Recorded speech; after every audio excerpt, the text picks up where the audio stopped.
Good morning to all. Welcome to Pioneer Convent School. Today we will start the next topic of this chapter, and the name of the topic is stupas. ठीक है, तो स्तूपा क्या होते हैं? It is mound like structure as we have earlier discussed कि ये स्तूपा जो होते हैं वो माउंड लाइक स्ट्रक्चर्स होते हैं. फ्रॉम अर्लियर टाइम्स पीपल जो थे they regarded certain places as sacred, उन्हें पवित्र मानते थे. सो इन प्लेसेस को क्या कहा जाता था? चैत्यास कहा जाता था. अब chaitya has been derive from the word chita. चिता का मतलब होता है फनरल फायर. अब इसको चैत्या इसलिए कहा जाता था because these place use to consist of the bodily remains of people. In case of Buddhism, अगर हम बुद्धिज़्म के केस में बात करें तो यहाँ पर बॉडीली रिमेन्स किसके थे? बुद्धा के थे. अब बुद्धिज़्म जो लिटरेचर है वो बहुत सारे किसकी बात करता है? स्तूपास की बात करता है, मेंशन करता है. ये जो स्तूपास बनाए जाते थे इन सर्टेन प्लेसेस, ठीक है, which are extremely significant, extremely important in the Buddhist tradition. For example where Buddha was born, ठीक है, that was Lumbini. Where he attend the enlightenment, Bodh Gaya. Where he gave is the first sermon, that is Sarnath. Where he attend the nirvana, that is in Kushinagar. अब जो ये stupas थे ये क्यों बनाए जाते थे? वाई क्वेश्चन अराइज होता है कि वाई दीज स्तूपास बिल्ट. तो ये जो स्तूपास थे they contain the relics of Buddha. ये रेलिक्स क्या होते हैं? Bodily remains and the objects used by Buddha himself. ठीक है, तो इन माउंड लाइक स्ट्रक्चर्स में जो ये रेलिक्स थे दीज आर बरीड.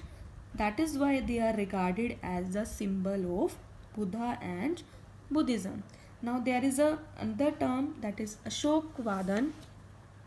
अशोकवादन क्या है? That is important text and the narrative of Ashoka, जिसमें क्या लिखा गया? अशोका की लाइफ के बारे में लिखा गया है. इसमें यहाँ मेंशन किया गया है कि जो किंग अशोका थे he distributed the portions of Buddha's relics to every important town and order the construction of stupas.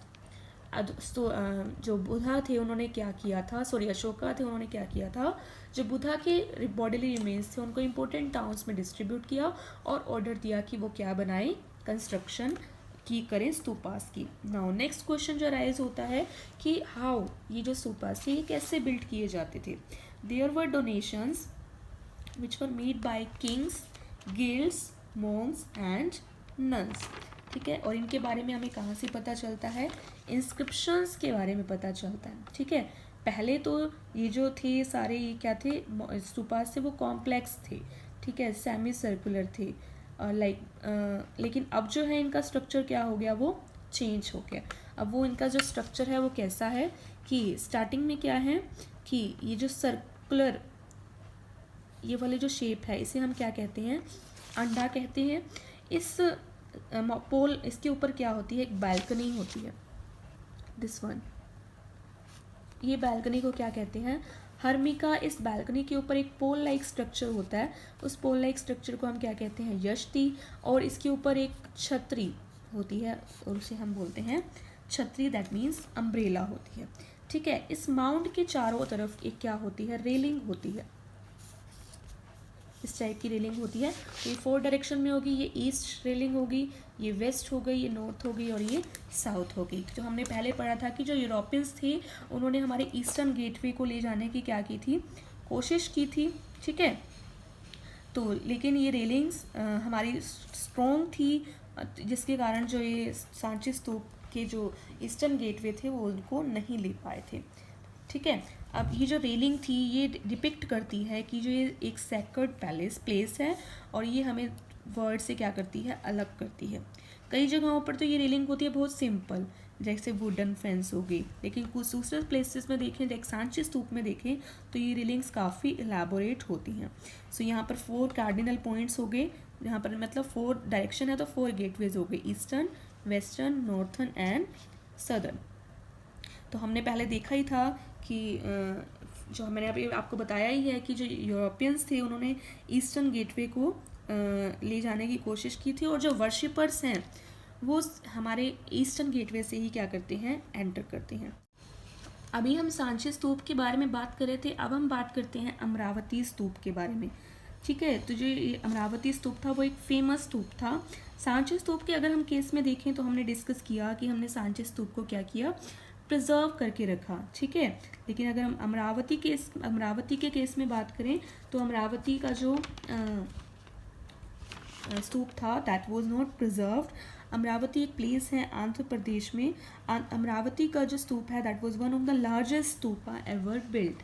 लेकिन आज के टाइम में अगर हम देखें तो इट वाज रूइंड, ख़त्म हो चुका है। तो ये स्तूपा जो है वो अब ख़त्म क्यों हुआ, क्योंकि इसकी प्रिजर्वेशन नहीं हुई थी। तो हम अब इसके कुछ रीजंस पढ़ेंगे कि why this stupa was destroyed. तो ये जो स्तूपा था वो डिस्ट्रॉय हुआ था विद रैवेजेस ऑफ टाइम। ठीक है, कि विद टाइम जो इसकी कंडीशन थी वो क्या होने लग गई, बिल्कुल डिटेरियोरेट होने लग गई, कम होती जाने लग गई। सेकेंड जो रीज़न था दैट वाज थेफ्ट। ठीक है, third is carelessness of the common people and the official, and fourth जो इम्पोर्टेंट स्ट्रक्चर्स थे that were taken away by the precious that was taken away by the official. तो हमें एक reason पता चला that there was a lack of preservation. ठीक है, उसके बाद क्या हुआ था, there was a local raja जिसका नेम था, लोकल राजा था 1796 में। उसने क्या किया, he use the stone instead of preserving. उसको प्रिजर्व करने की बजाय उसने क्या किया, उसको यूज़ किया। After some years there was another official called Colin Mackenzie. उसने क्या किया, he was a British official and he visited the site. उसे बहुत सारे पीसेस मिले ऑफ स्कल्पचर्स, उसने बहुत सारी रिपोर्ट्स भी लिखी, और उनकी जो रिपोर्ट्स थी क्या हुई, दे रिमेन अनपब्लिश्ड। ठीक है, अब 1854 में एक और पर्सन थे that was Walter Elliot. He was the commissioner of Guntur. उसने क्या किया, he took some sculpture panels to Madras, और 1850s में जो स्लैब्स थी they were taken to the different places. For example ASB मतलब एशियाटिक सोसाइटी ऑफ बंगाल। अब क्या हुआ, H.H. कोल एक पर्सन थे, he pointed out that in situ preservation of these monuments is extremely important। in situ preservation मैंने आपको पहले भी बताया है कि उनकी जो monuments हैं उनको उनके original place में, original location में preserve करके रखा जाए। so monuments को उन्हीं जगह पर preserve किया जाना चाहिए जहाँ पर वो मिले हैं। Because of all these reasons Amaravati का जो स्तूप है वो आज हमारे पास इंटैक्ट नहीं है। क्यों, क्योंकि because of the lack of preservation, और आज हमें सिर्फ एक लिटिल माउंट ही इतने बड़े स्तूपा का दिखता है। अब जो हमारा नेक्स्ट टॉपिक है that is sculptures. So in the beginning of the chapter we have discuss कि जो स्कल्पचर थे that was an important part to understand history और हिस्टोरिकल इवेंट्स। तो अब इन स्कल्पचर्स में होता क्या है, इन स्कल्पचर्स में होता है स्टोरीज इन स्टोन। तो ये जो स्टोरीज थी, इन स्टोरीज या सीन्स जो थी वो कहाँ से आती थी, स्क्रिप्चर से आती थी या फिर जातक से आती थी। ठीक है, स्कल्पचर्स में क्या होते थे, आइसोलेशन नहीं होता था। ठीक है, हम आइसोलेशन में इनको नहीं समझ सकते थे। देयरफॉर हमें बहुत हमें किसकी नीड होती थी, कोरोबोरेटिव मटेरियल की नीड होती थी। फॉर एग्जांपल टेक्सचुअल एविडेंसेस जिससे हम स्कल्पचर्स को समझ सकते थे। इन केस ऑफ बुद्धिस्ट ट्रेडिशन कई टेक्सचुअल एविडेंसेस ऐसे थे जैसे हैगियोग्राफी, जिसके बारे में जो हिस्टोरियंस थे वो बुद्धिस्ट कल्चर्स को पढ़ सकते थे।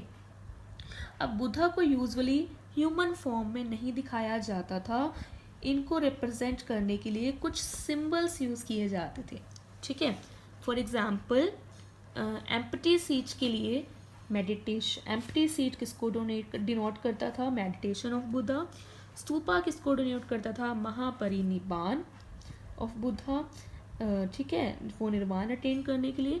और व्हील किसके लिए यूज़ किया जाता था, किसको डिनोट करता था, फर्स्ट सरमन को which was given by Buddha at Sanchi stupa. ठीक है, अब हमें पता चलता है कि यहाँ पर कुछ नई नई पॉपुलर ट्रेडिशंस भी आई।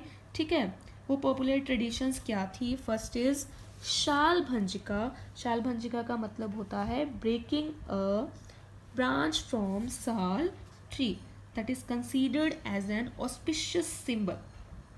एक बहुत ऑस्पिशियल सिंबल माना जाता है स्कल्पचर्स में there was a depiction of animal as well, ठीक है। इसमें क्या होता था कि रिप्रेजेंट किया जाता था ह्यूमन एट्रीब्यूट्स को। फॉर एग्जाम्पल जो एलिफेंट्स थे that use to represent the wisdom and strength. Now there was another term that is Gaja Lakshmi. Gaja Lakshmi क्या होता है? Sculpture of women surrounded by lotus and elephants. इन्हें माना जाता था that she is the goddess of good fortune. और कई historians तो ये भी मानते थे कि ये जो स्कल्पचर है रिप्रेजेंट करता है द मदर ऑफ बुद्धा, ठीक है। उसके बाद जो नेक्स्ट टॉपिक है that is new religious traditions. तो जो हमारा जो अर्ली बुद्धिस्ट ट्रेडिशन था वो क्या था? सेल्फ एफर्ट टू अटेन निर्वाण। गौतम बुद्ध ने जो निर्वाण अटेन किया था that was only because of his self effort. लेकिन विद टाइम क्या हुआ? आइडिया एमर्ज हुआ and that idea was saviour. Saviour मतलब one who would ensure the salvation. So ज़्यादा इम्पोर्टेंस किसको मिलती थी? सेल्फ इम्पोर्टेंस को नहीं मिलती थी। किसको मिलती थी? आइडिया ऑफ सेवियर को दी जाती थी। तो इन्हें कहा जाता था बोधिसत्व। बोधिसत्व क्यों कहा जाता था? बिकॉज दे वर्शिप बुद्धा, ठीक है। एंड बोधिसत्व क्या बन गए? एक उस नई ट्रेडिशन का एक इम्पॉर्टेंट एलिमेंट बन गए and new tradition came to be known as Mahayana. Mahayana का मतलब होता है द ग्रेट व्हीकल। अब जो बोधिसत्व थे इनको बोधिसत्व कहा क्यों जाता था? Because they had the knowledge और ये इजीली अटेन कर सकते थे निर्वाण को, और साथ साथ ये दूसरों को भी हेल्प करते थे टू अचीव निर्वाण। ये पर्सन और किस निर्वाण के बीच में क्या बन गए? एक टीचर बन गए, ठीक है।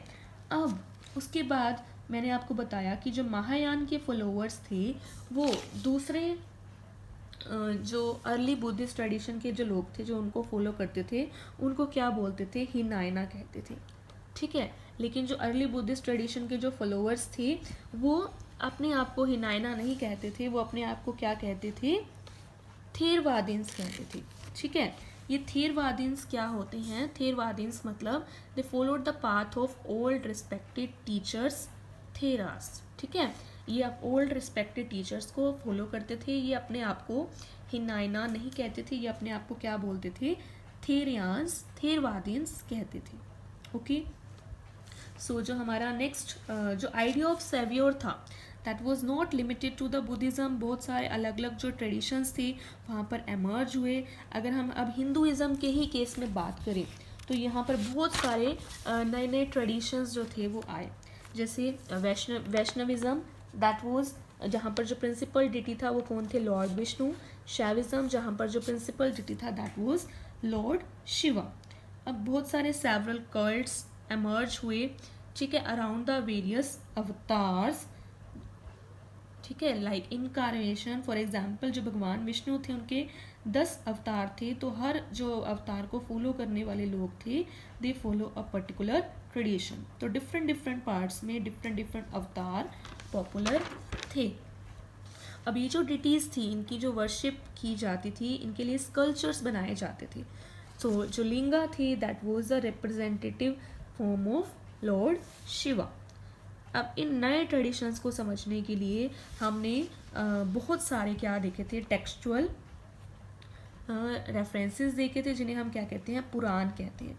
सो Puranas which are compiled by Brahmans, ठीक है। पुराण मेंशन करते हैं about the different stories of gods and goddesses written in the simple Sanskrit language. Around this time जब ये ट्रेडिशन डेवलप होने लगे तो पीपल ने क्या किया? They started building the temples, ठीक है।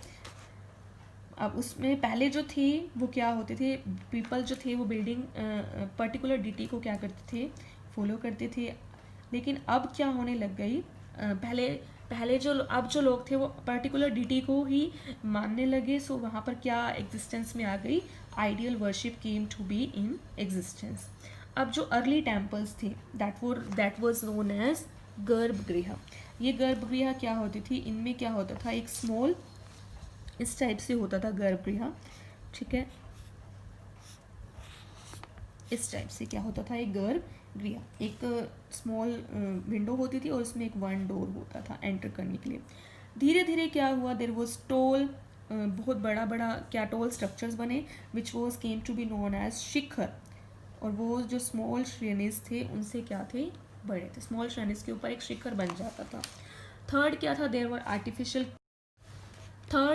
Artificial caves. इन आर्टिफिशियल केव्स में क्या होते थे, there were sculptures which were made by carving huge rocks.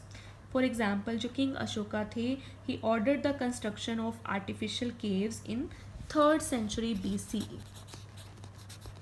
3rd century BC ने अशोका ने ऑर्डर दिया आर्टिफिशियल केव्स बनाने के फॉर पीपल बिलोंगिंग टू आजीविका सेक्ट।